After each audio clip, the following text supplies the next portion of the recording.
Relieved. Relieved. Why relieved? See, I should have prepared.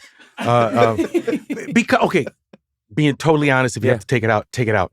Last night, me and Howie Mandel arrived in Beverly Hills to do a benefit for abused animals with Jay Leno. Yeah. So because this is last night about 8:00, and I am thinking, get to bed, get up tomorrow, do Conan, and I'm looking at Jay in this green room. And I don't keep up with all white folks' business. You know, Right. Well, guess what? I do. I only keep up on white folks' business.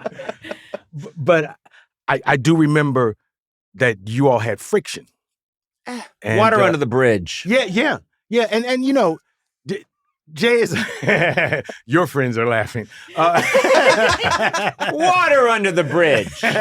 But I thought about it and I'm like, wow, I hope Conan doesn't hate me, you know, because. What? No, because Jay is like a big brother to me. Sure, yeah. And we fought too, me and Jay. We're like Cain and Abel. We're brothers, but we Which have one almost, gets killed? He does. He does. I'm the better fighter.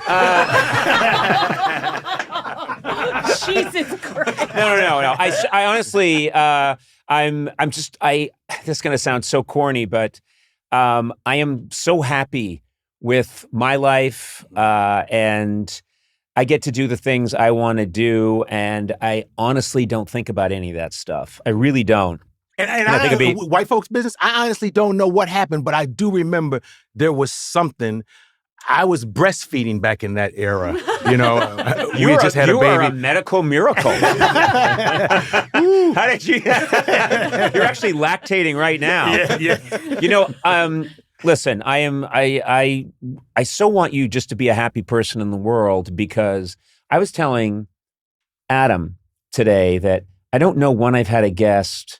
I mean, I filled my book with things I want to talk to you about. I read your book, your memoir. It's fantastic. Thanks, it's great. man. I mean, really great. And you have such a unique story, and you're so honest in this book about everything, about how you were feeling. And one of the first things you address in the book is you say, I want to write this book because I want to clear up some misconceptions. And one of the misconceptions about you is there are people out there that think you're a recluse. And you are not a recluse, you know?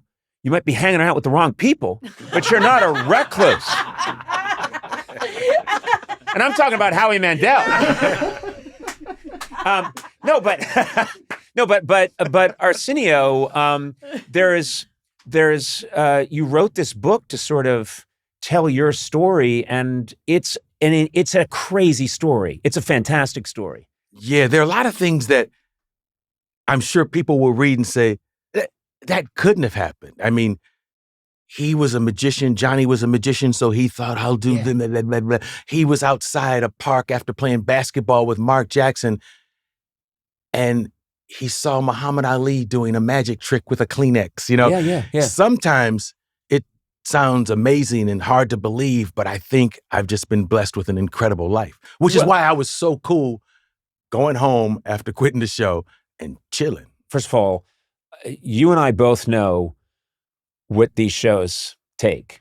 And then you were dealing with a lot of stuff that I never had to deal with. So I take my experience, which I thought was really difficult, and I love the job as you did, but it's difficult, it's draining, it takes everything you've got.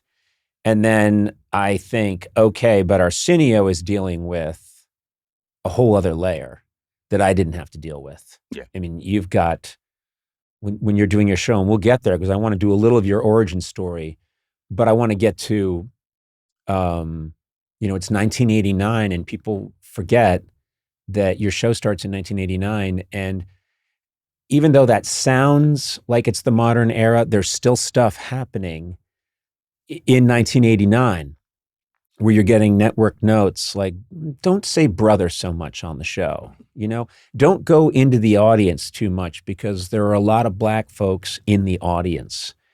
You're getting notes like that. Yeah. And that is I think about that calculation, you dealing with that kind of stuff on top of everything that I know about. And I think that's an achievement, to be present for all that and keep your spirits up and do a great job. And you know, my desire was to do the show and put people in the mix that weren't in the mix. You know, when I was a kid, I'd watch The Tonight Show or I don't know, Dinah Shore. You also watched a lot of daytime. You watched Merv Griffin. Oh, yeah. And it really is. And Mike Douglas. And you know what? There's a lot of young people who don't know those people. Those were guys that had talk shows in the daytime, and they had a certain kind of energy that I think you brought consciously or unconsciously into late night, which is you didn't have a desk because those guys didn't have a desk. And by the way, when I took over, Joan Rivers had a desk, and my producer, you know, my dream weaver, she made me get rid of it because she came to see me do stand-up one night, and she says, I don't want anything in front of you in case you want to stand up, in case you want to move forward. And it will create who we are. This is Marla Kell Brown, is that right? Who you're a really good friend and your producer. The two of you had this mission in mind, which is, and I just want to take people back for a second because we're talking about it. We might as well talk about it now, and then we can get to the other stuff. I remember when your show came on, and people can forget how revolutionary that was. You came out and you were doing a show that was completely different from anything that was going on. Yeah. And in all fairness, you talked about daytime energy. There was a lot of things that I picked up, things on my hard drive from my childhood. There were times when I remember a specific day looking and seeing this new rapper that I knew about, but the public didn't quite know about yet. And his name was Fat Joe. And he was with a friend who was on the show that day. And I remember thinking, Ed Sullivan used to have Diana Ross stand up. So the mass public didn't know who he was, but my audience needs to know.